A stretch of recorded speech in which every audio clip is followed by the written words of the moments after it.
five-star offensive lineman Josh Petty lands multi-million-dollar NIL deal package with Georgia Tech. First of all, my jaw dropped at that number. Secondly, as I went through all of this, I saw that it's an annual contract at $800,000 a year. All right, well, the first thing I'm going to say to you, Tom, is that Josh Petty is 250 pounds. When I saw him here in Tallahassee, I thought he looked tiny. Relative. It's all relative. He's 6'4", 250. That's a big man in the world. But on the offensive line, he can't play right now. He can't play. He's not close to playing right now. I don't care if he's got the greatest technique in the history of technique. He's nowhere close to playing at 250 pounds. He's probably 2 years away from playing. You're telling me Georgia Tech is going to pay a kid $1.6 million over 2 years to sit his ass on the bench? That is insane, and in no way would I endorse Florida State doing that. You better come ready-made. I better get 3 years of you kicking ass and taking names.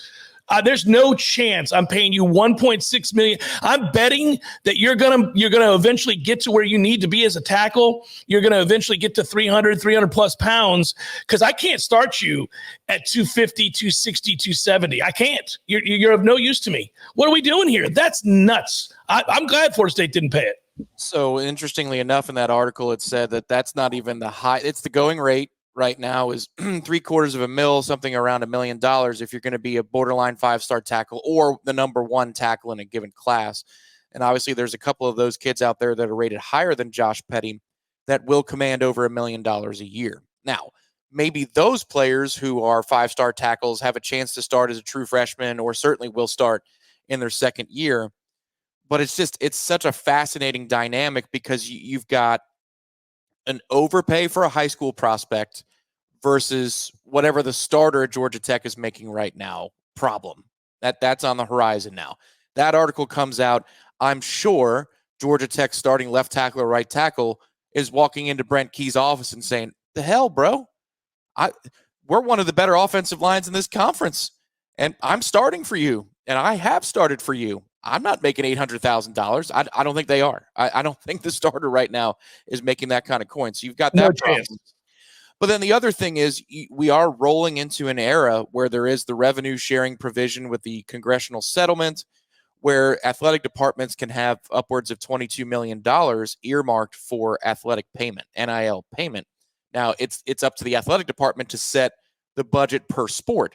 But let's be real here. The bulk of this is going to be going to football if it's an athletic department that wants to make money for all sports. So are we entering into an era where everybody's just going to get paid more because there is more money coming from a brand new source, which is the athletic department itself, no longer just boosters and interested observers with collectives? Maybe that's some of the math that they're doing here.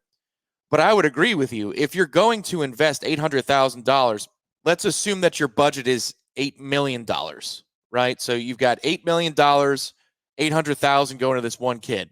10% of your budget is for somebody you're not going to see play for 2 or 3 years. I mean, that's a tough sell. Well, right. Like, for example, the wide receiver that we did not get, is it Jeremiah Smith, the wide receiver that went to Ohio State? Yeah, right. The all-world, going to be a superstar his first year at Ohio State receiver. Yeah, I'd pay $800,000 for him, because he's going to come in and start for me now and change games. Absolutely. I'd pay more than that. Petty is not going to do that. He's not going to do that. I get Georgia Tech's predicament. Fine. But, man, so when people get mad, I'm like, well, I can't believe we lost out. Oh, I can. They were willing to pay the kid $800,000 a year to sit on the pine. Well, no. The problem is also the nature of the reporting of this. This is because it's in its infancy, people are taking more obvious risks in reporting. And if you're saying, wow, you're criticizing an on-3 guy, yeah, I am. You know, we don't care about criticizing on 3. I'll criticize on 3 all damn day. Yeah, so this guy he mentions the agency. You know, towards the end of the article, he talks about Brian whoever of Lift 'em Up agency, whatever. because the dad. Well, I mean, I don't know. Read it. It's something ridiculous. It's Power Up Sports, by the way. Power Up Sport, Lift Them Up Agency, whatever. Power Up Sports, great. That's awesome. Yes, because there are people who want to be the next Drew Rosenhaus. There are people who want to be the next Sexton. Of this space, of the NIL space, and so deals are made for information being shared over this particular time. Like, well, this young man's father said, well, I don't know what to do about the what's the going rate for somebody at Texas? I needed to hire somebody. I mean, just these little deals that are being struck in order to give us the number. Like, I get it. People are interested in what's the number, what's the going rate. But this is just, it's a very weird time, because I feel like what's happening now is a story like this is going to help artificially escalate the price. Like this is the real number. I believe that. I believe 800K is the number for Josh Petty. But man, this thing is going to escalate. And I think we're getting to a place now where unionization may be something that the university wants here soon.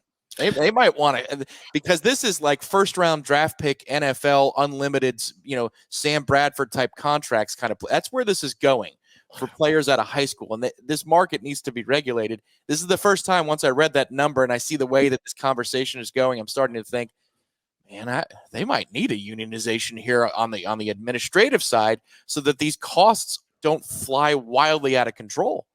Quote, we don't know the NIL space, said James Petty. We don't know what's decent. We have to trust people like Brian Davis. He did a fantastic job of helping us understand these things. We don't have a crystal ball into what a kid gets if they go play at Texas, or what does a kid get if they go play at USC. NIL has changed this world tremendously. But if you go on this journey and accept this without having the information, it could be drastically different. NIL, has changed the landscape. It has changed how people look at it. It's changed the opportunity for young men. Well, it's done all of those things. That's true. And it sounds like Mr. Petty is at least of sound mind in helping his kid go through this process. That's great. Correct. Not criticizing the dad in that aspect. Of course not. But what I'm saying is, I don't know about how to maybe handle certain situations with hygiene. That's why I turned to manscaped.com. Without question. Yeah. It's a PR article on top of a news article, and these lines are being very much blurred. They already have been in media in general, but in this particular realm, these things are being blurred. And I'm sure that Georgia Tech doesn't like this article. I'm sure that collectives around the country don't necessarily like this article, because it's providing leverage to the agency and not allowing the market to bear out as perhaps it would otherwise. So this is a very complicated topic, and I find it interesting, but I wonder if before long universities or power conferences, reorganization of the sport, might not just want to regulate this thing before it gets a little out of control. I think that's exactly what's going to happen. And yes, and it is all changing right before our eyes. And when you read an article like this, you think, well, okay, well, man, we really have shifted in a way that I did not anticipate this quickly anyhow. So we're at a place now where when you find out that Florida State does or does not get a player, you have to hesitate with a knee-jerk reaction of anger and frustration, right? You have to wait and see, well, maybe there was a good reason we didn't get that player, and one that I agree with. Right. Well, and also in the article, Florida State, an unnamed source of Florida State, is quoted saying that it did not turn into a bidding war. Well, first of all, that source would be dumb to say it turned into a bidding war at Florida State. Because if it did, let's just say it actually did, and it was a bidding war and we lost. You come off as cheap, or you come off as somebody that doesn't have what it takes to go make the bids happen. So, from a chessboard standpoint, that unnamed source at Florida State couldn't tell you if it was a bidding war or not. My thing is, I agree with you. I'm not going to invest nearly $2 million into a player who doesn't make the field for anything other than garbage time in their first 2 years on campus. If you lost out on a Jeremiah Smith because you weren't willing to go up an extra $200K, I'd be pissed about that. So let's be transparent about that too. It's not about defending the battle's end or defending. If it's a player like Jeremiah Smith that a couple $100K can put you over the top, you make that deal. Oh, I don't. Yeah, we didn't lose out on Jeremiah Smith because of money. I think correct. I'm just saying, but if we did, I'd be like, come on, guys. Oh, no, that would be frustrating. You would spend the money, but Josh Petty is not the place you spend nearly $2 million because he wouldn't play here. Certainly, maybe Georgia. Tech, maybe they might have to press him at Georgia Tech because they're not as good. But we certainly wouldn't play him until he was 20, 21 years old at minimum. Well, he's not even close. Again, I'm not. This is not a shot. This is not me taking a shot at the kid. I'm sure he's a great kid, and I hope he does well. I mean, I don't root against these guys. That's fine.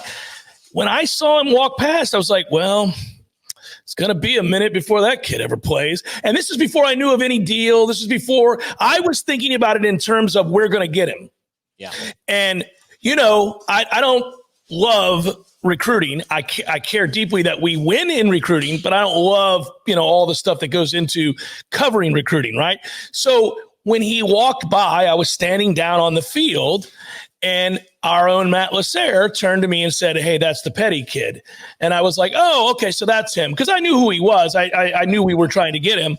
And he was walking by, and he was visiting just like a week ago in camp, whatever it was, 10 days ago. Correct. He came here just before his decision. Yeah. And so he was walking by, and I looked at him, and then I actually said to Matt, I go, oh God, he's tiny. And he goes, oh yeah, no, he's going to have to get a lot bigger. And I was like, oh, I'm sure he's going to be a wonderful player. He's got length. He's tall, he's got a good base.